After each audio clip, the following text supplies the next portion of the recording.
Her son, who is now 21. 15 years ago, he came out to our family, myself and my husband and his siblings. He was 6 years old at the time, and we definitely felt like that many years ago, around 15 years ago or so, that we were absolutely floating alone.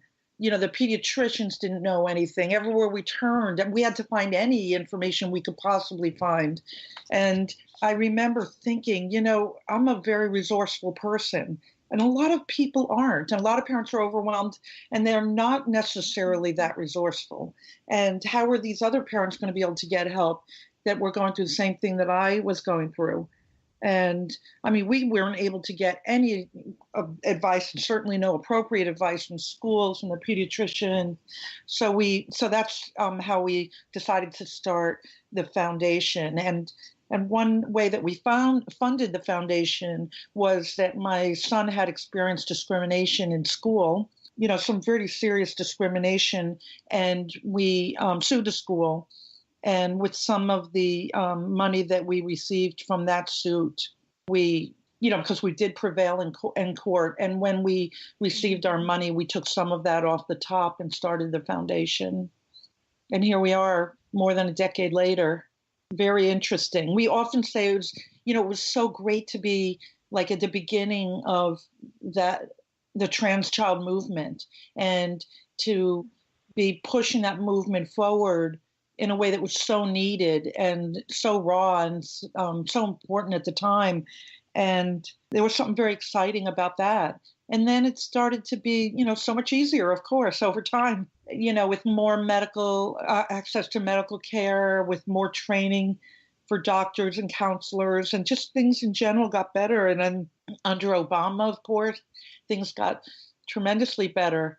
So to be at this point where we were evaluating where are we at after a decade of working with these families and in this advocacy work, where are we at now, a decade later? And as we're thinking about all the positive things that have been done by us and other organizations, and really motivated advocates, and then we wound up with this current administration, which has been an absolute disaster, obviously, for transgender people and transgender children.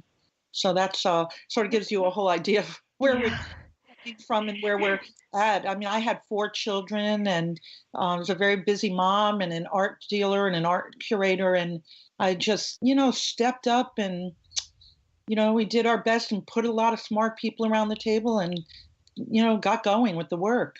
So you mentioned the Trump administration. Are you getting more calls now? Are people more concerned and more worried when they call? Yes, absolutely. Absolutely. And, it's heartbreaking, really. And to go from sort of this positive, forward-moving momentum to that has been really tough. And also, our worry constantly is about, how the messages are received by the youth and our children. They're more discouraged. They're more afraid. They feel singled out, and some of them are treated differently. When the guidance is rescinded by, the President Trump, then and the Justice Department, you have this guidance which is rescinded. Then even though, children and even parents don't understand that they aren't able to change the law, as the laws that do protect the children, the laws that are in place. But what happens is that they embolden, schools, school administrators, school boards that really were never quite on board and only became more on board because they were afraid of being sued, because there's been so many lawsuits around the country and so many that have where the parents did prevail for the rights of their transgender children. And that really got to be a very motivating, factor for a lot of schools that wouldn't ordinarily support transgender students. And of course, there's a lot of great administrators and in schools that do want to help. But I'm saying there are a lot of people that don't necessarily want to help support and affirm transgender children, and they feel emboldened by these changes in guidance and the lack of support by the current administration. What can our listeners do as voters and or as parents to advocate for trans kids, especially right now when the Trump administration has made their disdain for all trans people so clear?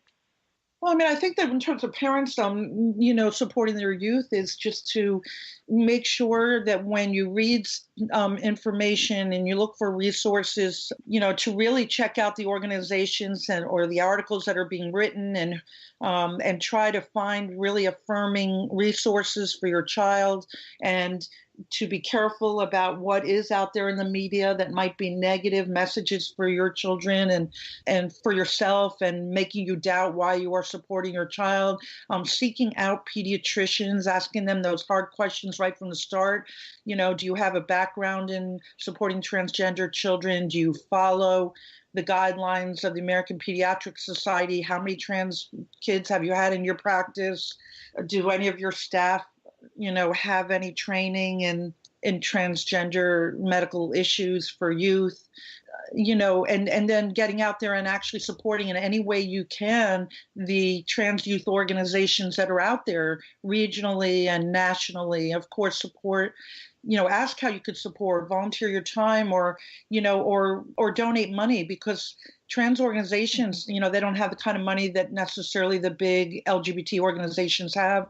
Trans specific organizations survive largely on donations and small grants. And it's just, and it is money that drives the organizations. And I think it's important. I think people can forget that sometimes even a $5 donation can matter. And anything that you can afford, to really be able to call your congressmen and your senators and let them know how you feel about any anti-trans legislation or that does arise, that is out there, and just being vigilant. I think also just reminding your children always, that there are so many allies out there that really do care, that really are fighting for their rights, that you love them absolutely unconditionally, and you are going to stand by them no matter what. Making sure that the siblings in the family do the same, and understand that is the expectation of the family, that they support their brothers and sisters, and to be sensitive to your child's gender identity, however they express it, because we all had a lot of training in how to help transgender children, but there's also non-binary children out there, or children that are gender non-conforming, that don't necessarily have a medical condition like transgender children do, and they need support, and just to be their authentic selves, and the things we always hope for, that parents generally care about in the non-transgender population. Just hoping your children will love themselves and feel confident and grow up to know that they're loved unconditionally, and that you'll always be there for them. I'm just a simple statement as we will always make sure that you get the help that you need, and we'll always make sure you get the support you need. And even though you hear bad things in the news, or you hear bad things online, or, that there are so many great people out there, so many allies. We always say in our writing is keep your eyes and your ears open for your allies. We got that from Fred Rogers, actually. Just reminding kids always to keep your eyes and ears open for your allies. There's plenty of great people out there that support you. So I hope that helps. The parents have to become these wonderful advocates in ways they never dreamt that they had to, and they have to face hard issues, especially parents that have transgender children that do have a medical issue and do need medical transition. And those families all of a sudden are expected to become knowledgeable and comfortable advocates for their children, advocates with insurance companies that don't want to cover, or a lot of them do cover now, but you still have to fight sometimes for coverage. And, just like I said, finding the right doctors, making sure that the doctor, having the courage to leave a pediatric office you might have been in for years, or with your other kids, and leave and find the right office for the kids, advocating for your children at school. I think one of the best things parents can do is make a copy of I think it's 2016 Department of Justice and Education guidelines that were sent to all schools, ensuring the civil rights of transgender students. And it was written in 2016, the Obama letter, the Obama guidance letter. People call it different things, but you can look it up. You find that letter, which is the exact letter that had been rescinded by the Trump administration.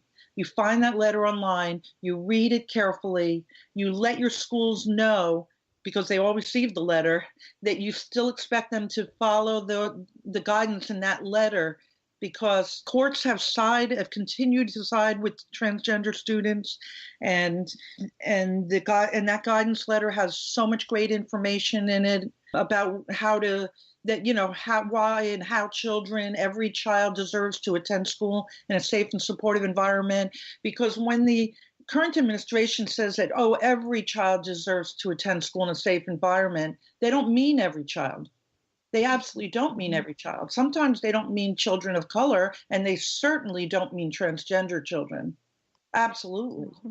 And sometimes they'll say, yes, and even LGBT children, but they don't mean transgender children.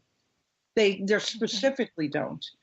And they've pulled those guidelines from transgender children specifically. So I think if parents go back and read the Obama letter and keep it and talk about it and bring it to the meetings at school and tell them and let the schools know that, that you expect them to keep your child safe at school, giving them a supportive environment to grow and thrive in, and that you really mean business, and that you're their advocate and you're going to be there advocating for them. That's going to help in this current climate. And so in your experience, do most schools, I imagine a lot of schools have maybe not faced these issues at all before, or maybe very uninformed about how to best deal with it. But once parents do advocate for their children, are most schools receptive to the kinds of things that they need to be concerned with and the possible changes they might need to make?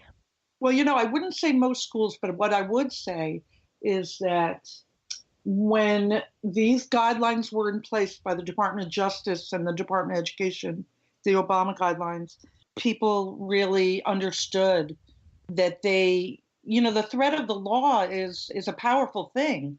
And so schools were, not willing to listen. When we started this work, schools weren't willing to listen to us.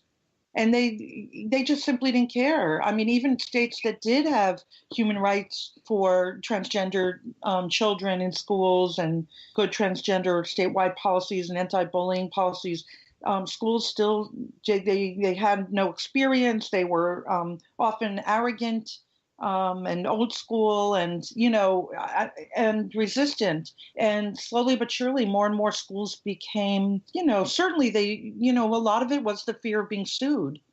Because certainly the Department of Justice made it clear that a transgender student is included, under Title IX, which keeps a child safe at school, safe in terms of their right to a safe and equal education. And I think that more and more we found school, maybe as young principals were coming in, young superintendents and people that were a little bit more open-minded, we started seeing some changes over that whole decade that we were working in. And states that had adopted their own human rights guidance to cover transgender children started doing better. Schools would listen. Schools were complying more. Massachusetts had that. Maine certainly had that. But I'll be honest with you, from my experience going back, I think that schools really didn't jump in there to help very well until they were afraid of parents that would raise an army and be upset. And those were the things that would override the individual student's right to a safe environment. Mm-hmm. And, when we started, without the threat of legal lawsuits, schools wouldn't really help very much. Mm-hmm. And so we started seeing a lot of positive change, and then the great news, of course, is that there are school administrators that are just really good people and insightful and better trained, and they are willing to just jump in there and help and do the right thing. Like the thing that we call best practices. You're not necessarily forced by the law. in your state, let's say, but there's a